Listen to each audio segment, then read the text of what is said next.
Hi, Pisces. Okay, the first two cards I'm going to choose, the awareness for the week. Okay, Pisces, we have the Five of Wands. So this week you may be facing some conflict, disagreements, arguments, petty arguments, heated discussions with friends, with a lover, with a sibling, family member.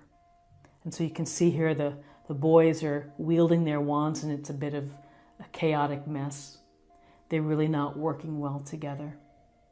So perhaps this is an issue related to ego or to trying to be dominant with your position.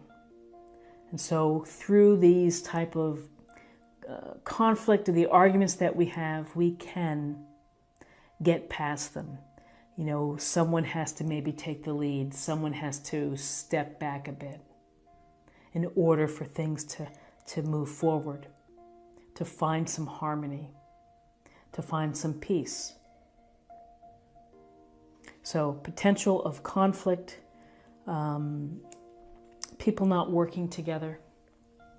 And so perhaps what's needed is some true clarity from the Ace of Swords.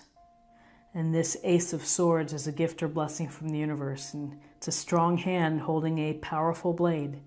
And that blade can be used to get to the heart of the matter, to get right to the truth, to slice through the nonsense and to focus on what's really important.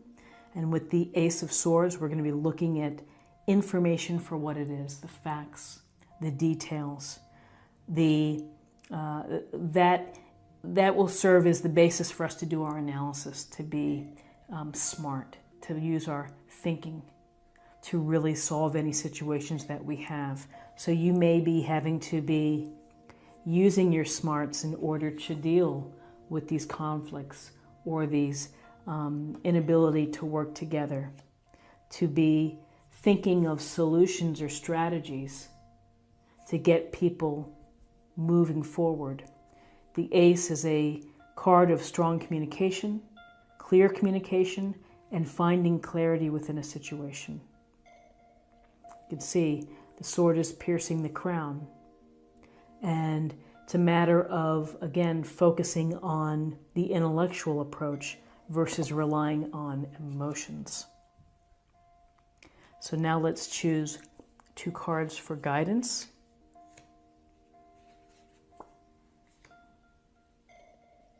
Okay, so we have the Nine of Pentacles. We see the woman here in her garden with the pentacles on, looks like the wall, holding her bird on her gloved hand. So this is a card where we have independence and we have success because she's created this very comfortable environment that is protective of her. That high garden wall creates some boundaries perhaps and creates privacy.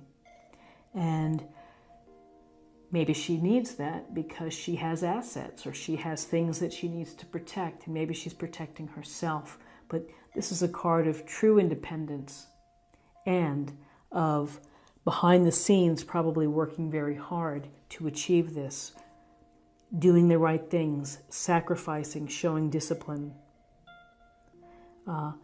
following a path, following a plan. There is a subtle message here is that, this is a lot of energy and work got her to this point. And so here's the bird. The bird is a reminder that working hard and sacrificing and showing a lot of discipline to get to this comfortable place is don't forget to have fun and to enjoy the fruits of your labor and to bring some levity within your life. So, do the things that make you feel good and make you feel happy. But really, I see this as a sense of independence and success, of accomplishment. So in guidance, here we have the Ten of Swords. This is like put a fork in it, it's done. 10 swords in your back, how could it be worse than that? It really can't. And so this is whatever situation that you've been in. If it's a situation of conflict, then perhaps this is the worst it's going to get. And then you can focus on the light. You can focus on getting away from this feeling of misery, because this is just you're cooked. So it's like, you know, how you have nowhere to go but up from here. And you have to realize that you're going to have to maybe let something go and to move forward in a new direction. You're going to move towards the light. You're going to look for relief. And one step at a time. And it may be just simply getting your head wrapped around that you're going to have to let something go. And, you know, maybe it's been through analysis or really thinking about the facts, and you've realized that you've hit the end and that you need to let whatever situation has been a factor in this and move on and move away from this and think about what's next, the horizon and the light. So let's get 2 cards for possible outcomes. So possible outcomes, we have, you know, this is stabbed in the back, literally. And then we see the 7 of Swords, shady. Someone who is making off with the swords here, looking over his shoulder, high-stepping it out of there. This is a card of being tricked or deceptive behavior, things not being what they seem.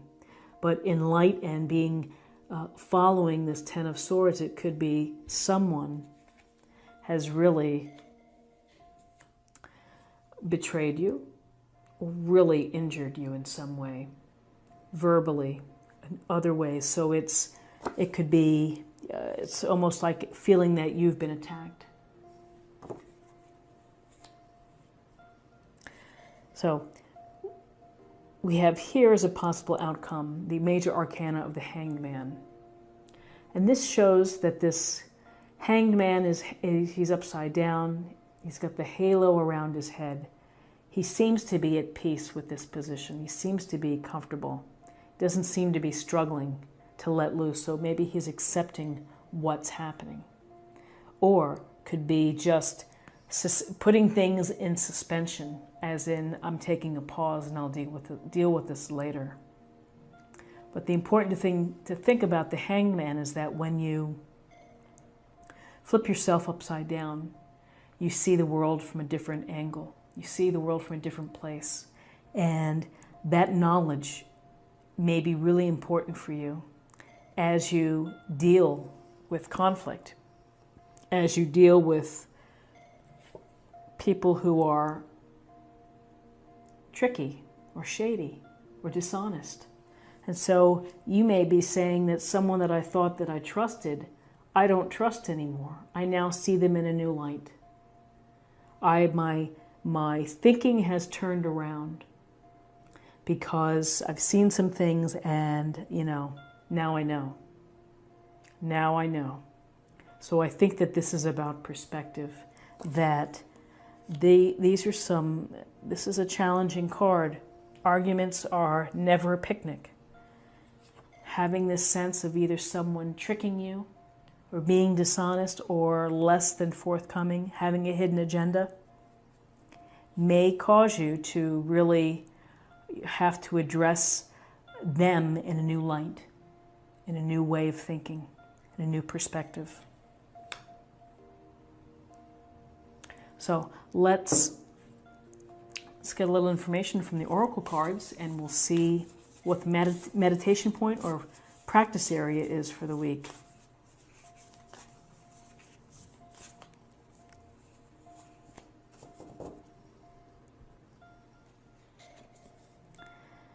My fearless freedom lights up the world.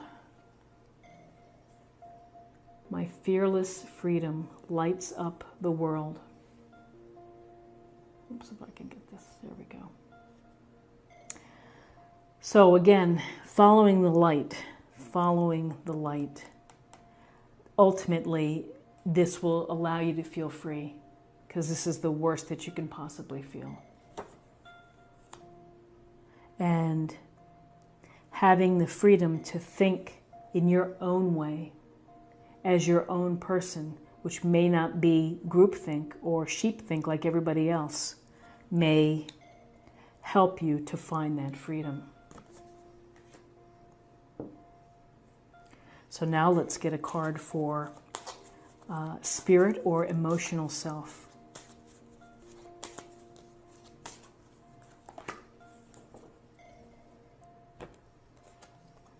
Support.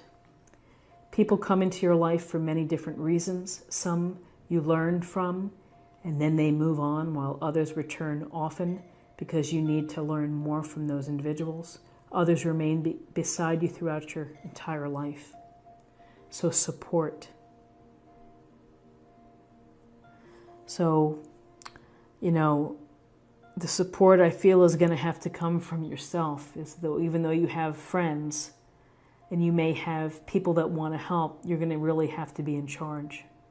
That's where I think this independence comes.